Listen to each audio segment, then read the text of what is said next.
All right, motherfucks. It's time for yet another video. Yeah, this one's gonna be more of a general video that I'm gonna title AEW Sucks, motherfucks. They suck ass. It will be like a 25 reasons video, but I have more than 25 reasons. You know what I'm saying? I have a lot more reasons, motherfucks. So let's get started, all right? We're gonna talk about why AEW sucks, beginning with the fact that it has Cody Rhodes.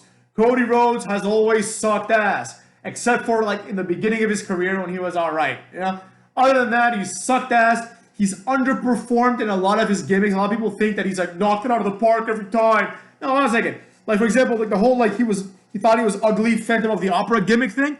That he knocked that out of the park. I like that a lot. But everything else was garbage. You know, like Stardust was garbage. There's absolutely no point in seeing this bullshit. You know what I mean? So there you have it, motherfucks. That's reason one, I guess you could call it, right? Ty Dillinger is reason number two. Ty Dillinger. Oh my God. This guy has always screamed jobber. I remember when he first debuted on ECW and SmackDown as Gavin Spears. And I was like, man, this guy is a tiny guy. He has zero personality, no charisma. No one cares. The career highlight of this guy is when he played the role of Stan and Shawn Michaels super kicked him. That's literally what he will be remembered for. No one will care about anything else this guy's ever done. He has a stupid entrance now. He had a stupid blue eye contact, which I think killed his push. What the fuck was that? Who okayed that shit? That's so bad. Anyways, that's another reason why AEW sucks ass. Reason three, failed pushes, motherfuckers. Failed pushes. They always create these little mini pushes and they fail at executing. Just like WWE does. You know what I mean? Reason four, one of my personal favorites, one of my biggest grievances that I have with AEW. Giving Brandy Rhodes airtime at all. Giving this bitch 1 cent of that company money. This is one of the main reasons why AEW sucks. Because you realize they're not in it for a business. They're in it to just promote themselves. They're in it to feel good about themselves. Stephanie McMahon is the chief brand officer, and Brandy is the chief brandy officer. Like, are you fighting? Like, this is like something a child would do, you know? And these people have the mentality of children. Like, they're not smart. They're not real men. That's the problem. They're not real men. Like, Vince McMahon is a real man. He knows hard times, motherfuckers. He knows what it's like to break rocks with an axe to provide for your family. He's built something. These guys are a bunch of silver spoon pansies, like the daycare generation, as I like to call them. The daycare generation. They grew up in daycare. You know, you scream, 5 people come to make sure that your milk isn't cold. Cody Rhodes, you fucking bitch. That's what I'm talking about. It's this pansy-ass generation that always had everything right there. You know? And they manufacture hard times. Like, none of y'all's and me, honestly, let's be real. You know what I'm saying? If you grew up in America in the last 20 years, you didn't have any hard times. You had like kind of hard times. You know, you come from a poor family. It could have been like, oh, you know, it may have been hard for you guys to have like a meal or sleep with a heat on for the very unfortunate, you know what I'm saying? And I feel bad for those people, of course. But let's be real. Compared to the rest of the world or compared to one generation ago, we've had it good, motherfuckers. We've had it good. So Cody Rhodes and these fucking pansies, because they've had it too good, especially Cody Rhodes, who's like a rich kid. Let's call it what it is. He's a son of like a multi-millionaire WWE wrestler as well as WWE like executive person, and his brother is also rich, right? These are rich motherfuckers, you know? So there's nothing like Cody Rhodes doesn't know anything about struggle. So that's why he has this infantile sense of self. Oh, I'm gonna break the throne. Like, it's such a childish thing. Like, a real man would never do that. A real man would, like, if Cody was a real man, and someone else said to him, hey Cody, I think on the first episode of Dynamite you should break a throne. He should be like this. No, that's childish, that's gay, and I'm not gonna do it. You know what I'm saying? That's what he should say. But instead he's like, that's great. That'll show Trips. That'll show Triple H and Vince. That's what he probably thought. What a fucking douchebag. Anyways, reason 5, Goldust being featured prominently. All right, I like Goldust. I always have liked Goldust. Like, Goldust is one of my favorite wrestlers ever. However, to feature him this prominently is ridiculous and disgusting. Goldust is an old man, right? The same things that they chastise TNA and WWE for. Oh, if Vince McMahon doesn't push young talent, he brings back Goldberg. You brought back Goldust. You brought back Goldust, man. At least Goldberg is Goldberg. You know, Goldust is a jobber. You know, I'm not saying don't put Goldust on the card. You can put Goldust on AEW Dark. You can put Goldust in a multi-man match. You can have him win a match here and there. But to feature him as prominently as they do, to make him like in one of the better tag teams of AEW, to partner up with Cody all the time, 5-star match with Cody, all this shit, to tease his retirement like every fucking day, right? It's ridiculous, motherfuckers. It's stupid. Number 6. This is not a problem exclusive to AEW, but it is one that AEW, I think, has the biggest problem with. And that is, motherfuckers, the problem of quote-unquote dream matches. Dream matches, motherfuckers. That's what we're talking about here. Dream matches. Every fucking thing that involves someone that has been in another company is a dream match in AEW standards. Taz and Brian Cage. What a dream pairing. Brian Cage versus Dean Ambrose. What a dream match. Oh, Io Shirai versus Penelope Ford. What a dream match. It's the same shit. I was reading an NXT article and they were like, oh, the veritable, they called it a veritable dream match. Io Shirai versus Sasha Banks. Who the fuck has ever dreamt of this match? Have people ever sat down and thought, wow, a dream match is something that you never think you're going to see and you fantasize about. Io Shirai versus Sasha Banks is not a dream match. It's a very conceivable match that will happen several times over. A dream match is, holy shit, wouldn't it be great if Brian Cage made his way to WWE and wrestled Brock Lesnar? That would be a dream match, right? That's something that probably isn't going to happen, that you'd be like, oh, it could be cool to see that. A dream match is not, oh, the two people on the same show that haven't wrestled yet are going to wrestle. It's not a dream match, you know? So that's what I'm saying. TNA has a big problem with these dream matches. I will concede that Young Bucks and the Revival, insofar as modern, new format dream matches go, I could see why they call it that. Because it's going to be a good match, and it's an interesting style of match, and it's interesting to see who's going to come out on top, because they have real drama, real beef. But insofar as, to compare it to other, real dream matches, like Lesnar-Batista, that's like a dream match, right? Like fucking Triple H, Booker T, before Booker T joined Raw. Fuck, that's my alarm to wake up. Look at that. Look how much earlier I'm up. So, Triple H, Booker T, I always thought was a dream match when they were both in WCW and WWE, respectively, because they were both these younger but stronger, big tough guys. Obviously, The Rock, Stone Cold, before it happened, was a dream match, just because it's The Rock and Stone Cold are the two number one guys.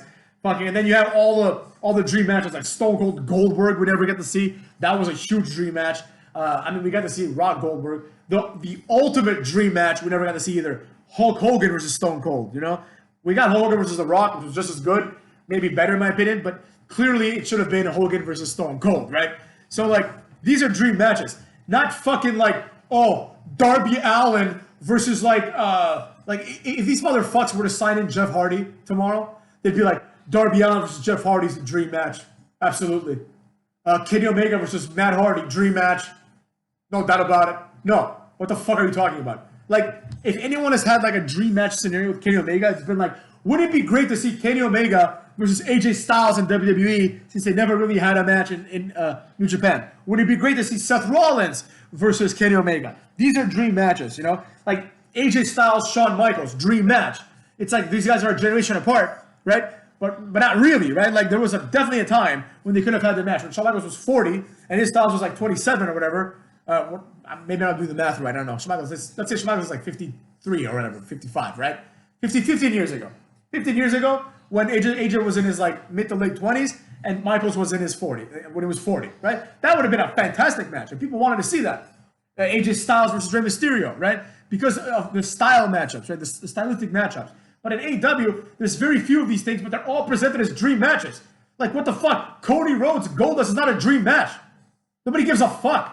You know what I'm saying? It's these problems, they just, Young Bucks versus Cody Rhodes and Goldust is not a dream match. Despite the fact that Tony Schiavone says it is, Goldust and Cody Rhodes have never, teamed enough for them to even be candidates in tag team dream matches. Cody was oh, we beat the Shield. Yeah, you beat the Shield in, this bullshit storyline that was given to you. It was clear that the Shield was better than both of them, but it was one of those let's let them have it, you know? You can't then take that and be we beat the Shield, therefore Oz versus Young Bucks is a dream match. Shut the fuck up. You beat the Shield in in like a bullshit, like screwy type finish type of shit, motherfuckers.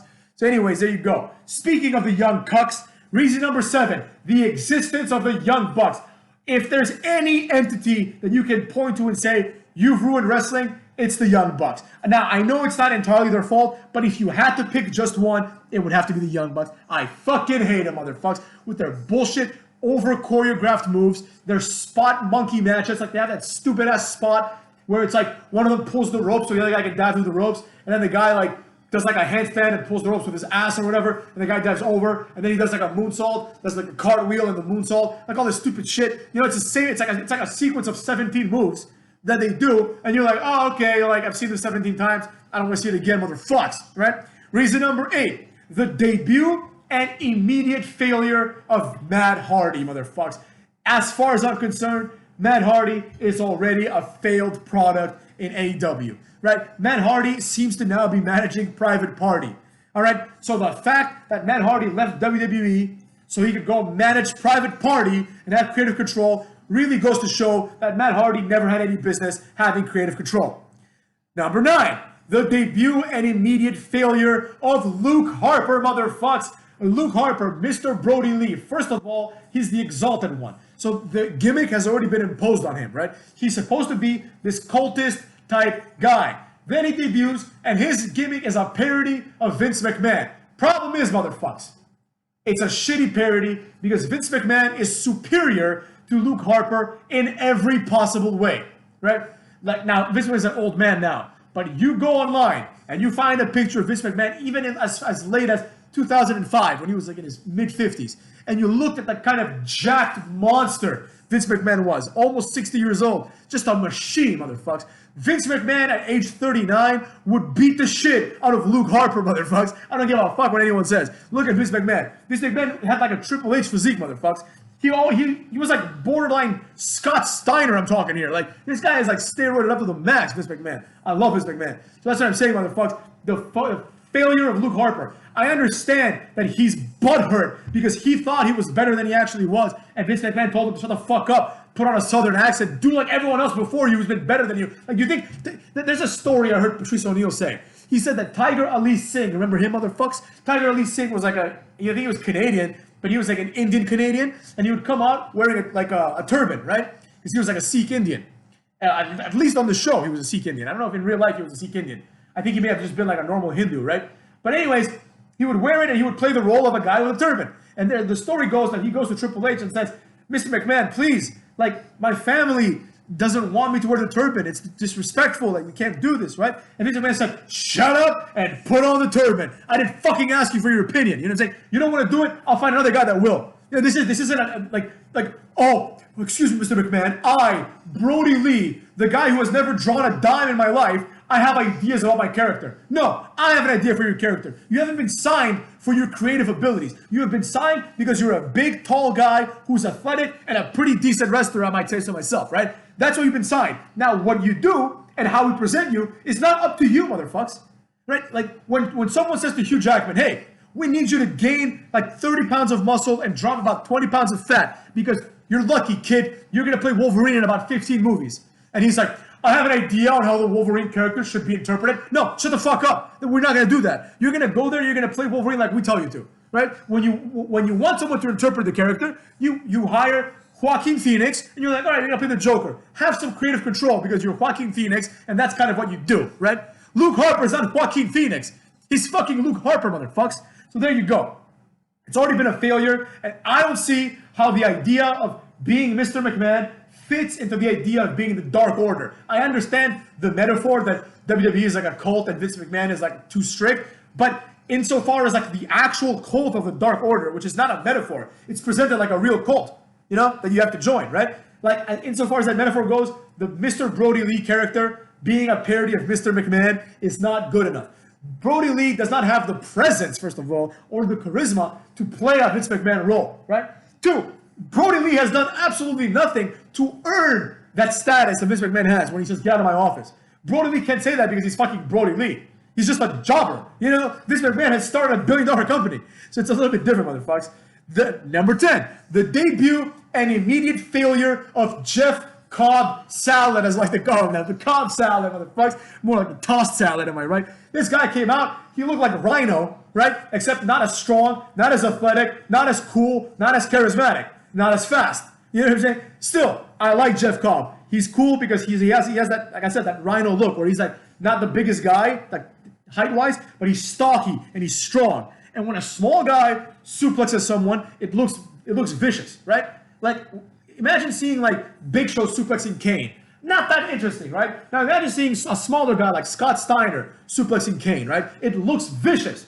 So that's why I like Jeff Cobb. However, he came, like he debuted, he attacked Jon Moxley, and then Jericho was like, meet your opponent for next week, John.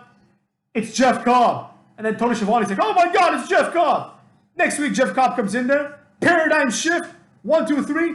Beat it, kid. Go back to the Indies. That's all you were needed for. So that was a complete debut and failure in like one day of Jeff Cobb. Reason 11. It keeps going on and on, motherfuckers. The debut and immediate failure of Butch and Bottom. Have these guys won any match except for their debut match and then the 8-man match where they were teamed with like some other team that with like Dark Order or something. They were teamed with like a better team that got the pinfall. Have they won any other matches? Why the fuck are they supposed to be these big bad guys? Like they attack Cody Rhodes, then Cody Rhodes buries him completely, right? They just embarrass themselves continuously. It's like Cody Rhodes, like I think the only people they beat were Cody Rhodes and QT Marshall. And they did it by pinning QT Marshall barely, motherfuckers. Barely. So there you go. Kiss my ass.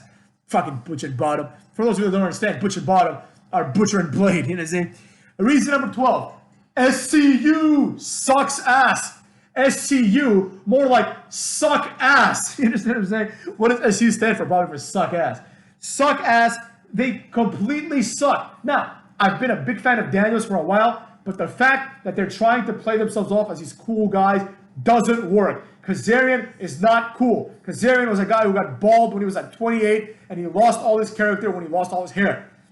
Daniels is cool, but no matter how cool Daniels is, he cannot pull out coolness from Kazarian and Scorpio Sky. Scorpio Sky is also another bald guy who is not cool. He also has a character and pseudo gimmick of, I almost gave up in wrestling, but I figured I'd keep going. Like, great. Who gives a fuck? I don't give a shit. I don't care about your sob story, man. That's another thing, motherfuckers. Sob stories. What's up with this kind of bullshit marketing? You know, people are only cool now, or they're presented as cool when they have a sob story. I'm out there watching America's Got Talent, right?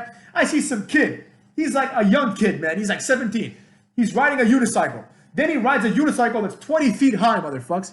And he doesn't get the golden buzzer. I'm like, this is a feat that I would be terrified of doing. There's no way I would even try, right? It's an incredible feat. Then some guy comes out, he does spoken word, talks about how his sister died, and he gets the golden buzzer. It was shit, motherfuckers. It was shit. I mean, like, it wasn't a bad poem, don't get me wrong. Like people were saying in the comments, he'll get an A in his college poetry class, no doubt about it. You know, he might even write a poetry book. But to suggest that there's like this talent there that doesn't exist is ridiculous. And this happens in wrestling all the time. The sob story substitutes for the talent, right? If you watch America's Got Talent, you will see that every person has someone who either died in the last few years, someone that's gonna die in the next few years, or someone that currently has like a terminal illness like cancer, or they themselves have some sort of disability. There's like not one person who's normal, who's just like, yo, I'm just a dude who likes to fucking sing with my balls, right? That's what I do. Let me sing with my balls, and then you know, they're good. That never happens, right? It's always like, oh, look at me overcoming. Get the fuck out of here. It's so fucking fake and disingenuous. That cocksucker Simon Cowell, you know?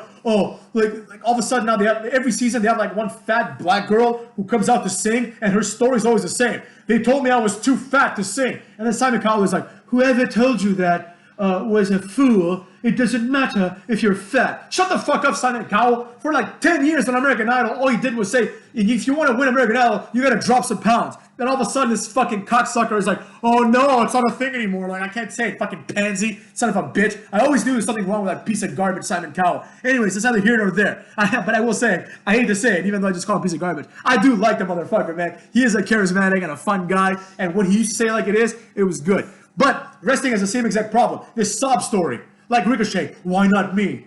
The whole world told me I couldn't do it, but why not me? So I ask you, why not me? Because you suck, plain and simple, motherfucker, because you're a piece of shit. That's why not you, right? Brock Lesnar doesn't go out there saying, like, it was hard growing up on a farm. You know, my parents didn't show me that much affection. I went to college as a young man. You know, I had no guidance. You know, then I had left college. I was homeless. I had to live with Shelton Benjamin. You don't hear that shit. You don't hear Brock Lesnar say, I had to live with my best friend, Shelton Benjamin, because I was poor. No, he embraces it and he's like, dude, I'm fucking Brock Lesnar. Same thing with Shelton Benjamin. You don't see him bitching and moaning. All these like old school wrestlers, especially the ones that are like actual athletes, they don't have this kind of like pansy ass attitude. You know what I'm saying? Like you look at them. You look at like Brock Lesnar, Shelton Benjamin, Charlie Haas. These were like all American athletes, and they all get along with each other, right? They're all strong dudes, right? And they're all tough men. They're not pussies. Then you see like a picture. It's like Ricochet meeting Triple H when he was a kid. It's like some douchebag with pressed hair, right? He didn't have any muscles on him at that time. Pressed hair, right? Looking like a fucking asshole, right? And this guy's like, why not me? Because you're a guy with pressed hair, motherfucker. That's why. And SCU is the same exact thing. SCU, best of the best. SCU, better than the rest. SCU, we're from the West. SCU, you totally suck. What do you think of that? It's the same shit. Like, just think about the generic lyrics of that. Like, SCU, best of the West. SCU, better than the rest. Like, it's such an asinine thing, you know? It's something that, like, you make, like, it sounds like a song that South Park would parody, right? And even South Park would do a better job at parodying it, of course. Right? It's the same thing as like Lucha Bros, Mexican, Cero Miedo, once again. It's like who the fuck thought of these lyrics? You know what I'm saying? Reason 13, best friends who I think are two talented guys, especially Chuck Taylor. I've always liked him in the indies. You know, are ruined by that cuckold Orange Cassidy. All right, it's done. It's time for an Orange Cassidy turn. Orange Cassidy should become like just evil Orange Cassidy and just call himself like whatever, Jim Cassidy, whatever the fuck his name is, right? Let's say it's Jim, right? James Cassidy, that sounds kind of good. G can be James Cassidy, right? Or Ryan Cassidy, go off that Ryan Reynolds type, or Ryan Gosling type look that he's got. And then he just goes evil, and he doesn't do this goofy shit anymore. He becomes like overly aggressive. People are like, what happened? What snapped? You know? It's time for that. This guy has no other direction. It's either keep doing this or do what I just said. There's no middle ground for this cocksuck. So he needs to get the fuck out of here. Reason 14, this is one of my personal favorites. They have a guy in there who thinks he is a dinosaur named Luchasaurus, and this has never been explained once, right? At least when dumb shit like this happens in WWE, when you have a character like the Boogeyman, Michael Cole will explain, oh, the Boogeyman, he's so creepy. He just likes to get in people's heads, right? And then he likes to like humiliate them by feeding them worms, right? You get a narrative behind it, you know? You're like, this is the Boogeyman, this is what he does, this is kind of why he does it, or this is why we think he does it, right? But Luchasaurus is presented as like a friendly guy that people can go and talk to, you know? Like Jared's like, very intelligent man, Luchasaurus, you know, which means that you spoke to him, right? If you speak to him, the first question you should ask if you're a journalist is, hey, what's with the fact that you wear a dinosaur mask and call yourself Luchasaurus? Why do you do that? Right? And then the answer that Luchasaurus would presumably give him, they could say like, oh, like I really like dinosaurs as a kid, so that's what I think they embody strength, so I wear it to remind myself of strength. Even an expression like that would make sense. But just to come out there, oh, Luchasaurus, a boy and his dinosaur, JR, a boy and his dinosaur, like that cuckold, like Marco Stunt and Jungle Boy just riding him on his shoulders, like it's a boy and his dinosaur. Get the fuck out of here, that bullshit.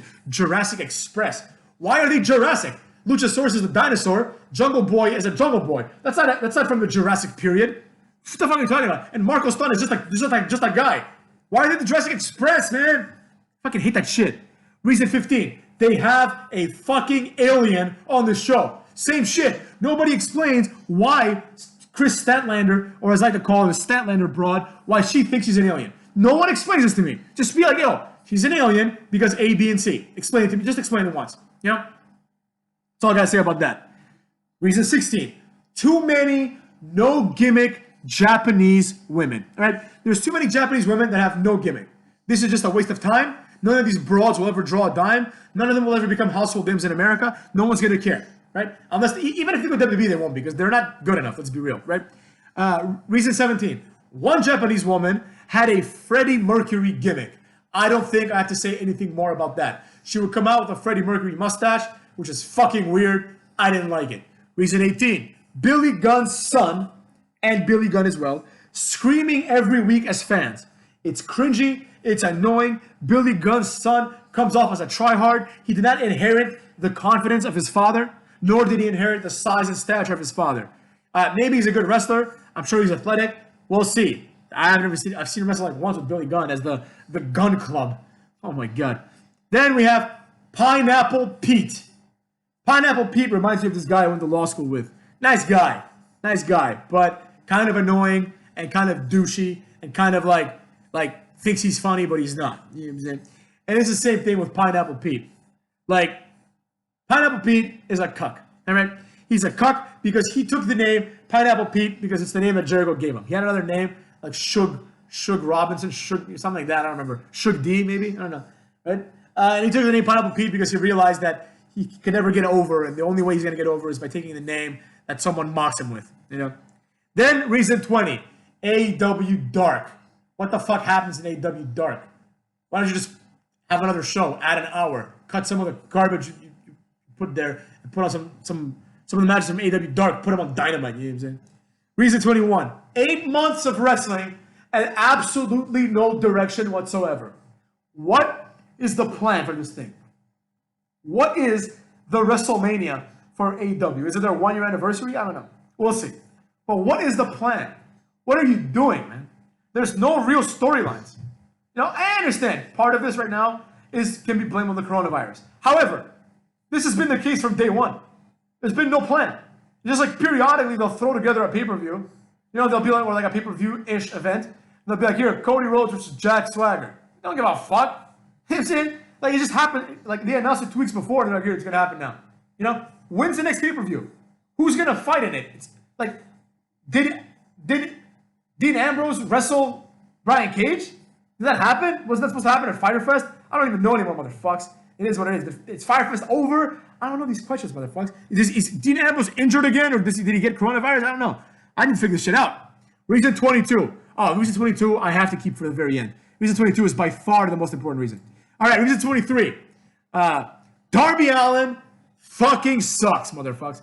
Darby Allin is a loser, all right? This guy comes out wearing booty shorts and fucking stockings, all right? This guy looks like a 90s hooker. Yeah, he's straight up. Short blonde hair, booty shorts, and stockings, you know, and makeup. Like, what the fuck is wrong with this guy? You know what I'm saying? He's got some decent moves, but he also has some dumbass moves. And he also has done nothing for the last 3.5 months. 24. The Me Too or whatever speaking out allegations have been centered quite a bit around AEW wrestlers. Now, they've been centered around a lot of other indie-ish wrestlers, like the indie scene in England and shit like that. But a lot of these motherfuckers are in AEW. Some of them unjustly so, like Sammy Guevara. But nonetheless, motherfuckers, we say it like it is. Sammy Guevara has been suspended. Jamie Havoc has been suspended. I'm sure there's going to be more from these motherfuckers. But there you go. You know, there's a lot of Me Too allegations in wrestling. And a lot of them are either people in AEW or people that appear to be people that will one day be in AEW. Let's be real. Reason 25. The Nightmare Collective storyline. Holy shit. The Nightmare Collective storyline, motherfuckers. That is one of the worst storylines in the history of... It's definitely one of the worst storylines in the history of wrestling. But it might be one of the worst storylines in the history of storylines ever. Like, the fact that they just excused it by saying it was all in Brandy's head. It was never clear what Brandy's motivations were. It was never clear what she was doing. She was just collecting hair from people, right? It wasn't going over because it's fucking stupid and Brandy sucks, right? Awesome call on the left or whatever. So the facts are what the facts are, motherfuckers. Brandy Rhodes ain't good enough. In the end, deal with it, cucks. And the Nightmare Collective storyline was garbage. Reason 26. Kenny Omega has never quite felt like a star in this company, and he is literally doing nothing in his AEW career. Let's call it like it is, motherfuckers. Around here, we call it what it is. And what it is stagnation. Kenny Omega, for the last 2 or 3 months in his title run with Adam Page, his entire role is just to diffuse the tension between Adam Page and the Young Bucks, right? It is fucking shitty, and what he should do is be like, whoa, wait a second, man. No, fam. We're not going to do that, right? We're not going to tolerate this kind of shit. You know what I'm saying? Getting tired, motherfuckers. Not going to tolerate this kind of shit. No more of this beef. Like, I'm tired of being a cuck, is what Kenny Omega should say. He just stands there while the two sides argue like a cuck, and he's like, whoa, guys, whoa. Whoa, you're supposed to be like their number one guy. Whoa, like the number one guy, his entire job now is, whoa, guys, whoa. Whoa, guys, whoa. V-Trigger, whoa, guys, whoa. Like, get the fuck out of here. Like, out of pansy-ass shit. You know what I'm saying? Reason 27. What the fuck happened to the Death Triangle, motherfucks? I can only assume that Pac or Neville, or whatever the fuck he's going by now, is stuck in England and can't come back to the States, and that's why this thing has been put on hold. It's probably a good thing that it's put on hold, because they should just get rid of it completely, because I don't see a scenario where fucking Death Triangle ever gets over or becomes interesting. That's just not going to happen, motherfuckers. Reason 28. Sonny Kiss is there for absolutely no reason. All right? No reason whatsoever. This guy hasn't been on TV ever. I don't know if he's a girl now, because like when he signed up, when he signed, motherfucker, when he signed on, I guess signed on. Yeah, when he signed on to AEW, he was presented as someone that was going to be a male wrestler. He was going to wrestle the males, right? But then all of a sudden, I think he like identifies as like gender queer or something, and JR said something along the lines of saying like he's a man, and they're like, oh, you can't say that, JR, right? So like I guess now he's gender queer, so maybe he's going to wrestle the women. I don't know what the fuck's going to happen, to be honest. It's just fucking weird to me.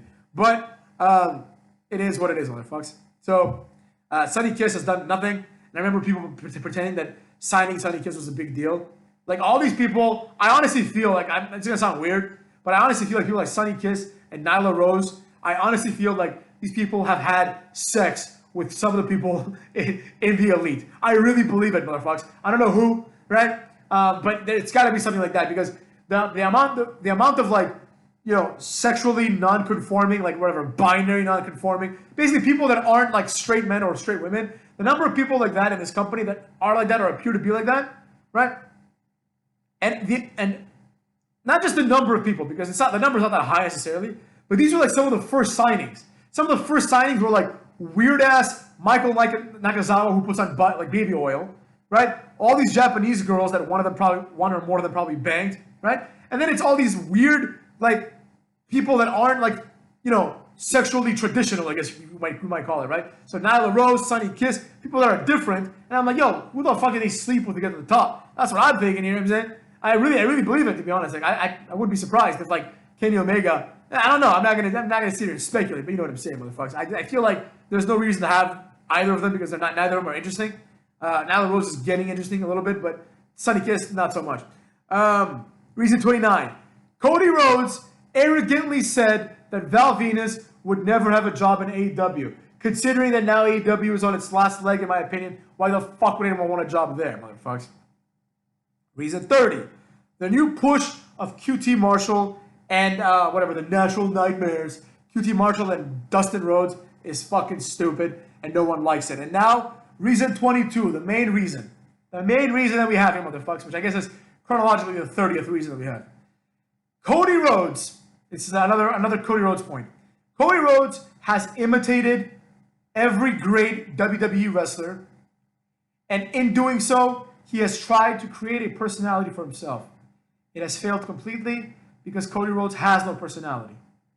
Now, the list of wrestlers he has copied: his father, his brother, Triple H, motherfucks. Triple H, with like the whole like, you know, executive position, and Brandy Rhodes being chief brandy officer. Him and Brandy are like the Triple H and Stephanie of AEW, except, you know, it's AEW, so it sucks. He has copied Ric Flair, motherfuckers. Woo! He copied Ric Flair when he bleached that hair and cut that Ric Flair-esque promo with a look at this gold watch. Tony Khan gave it to me. You know what I mean? That kind of shit, right? Now he's copying John Cena as the I'm a fighting champion. I'm like a main event type that is going after the mid-card belt type of guy. You know what I mean? I'm that kind of person. The weekly challenges, obviously, a John Cena ripoff completely. Like, defending the mid-card title every week is a John Cena move, motherfuckers. He is booked like John Cena in that he always wins his matches. I don't think he's ever lost clean. I don't think he's lost clean once. I think the only time Cody Rhodes has lost was to Jericho when MJF threw in the towel, and to MJF when MJF cheated. Beyond that, he's undefeated, motherfuckers. Think about that shit. Cody Rhodes, undefeated. Cody Rhodes, who was losing 3-minute squash matches to like Eric Rowan, undefeated now. It is what it is, motherfuckers. The point is, all he's done is copy greater wrestlers than himself in hopes of finding a personality. And some people think that Cody Rhodes has done great promos. I do not think so.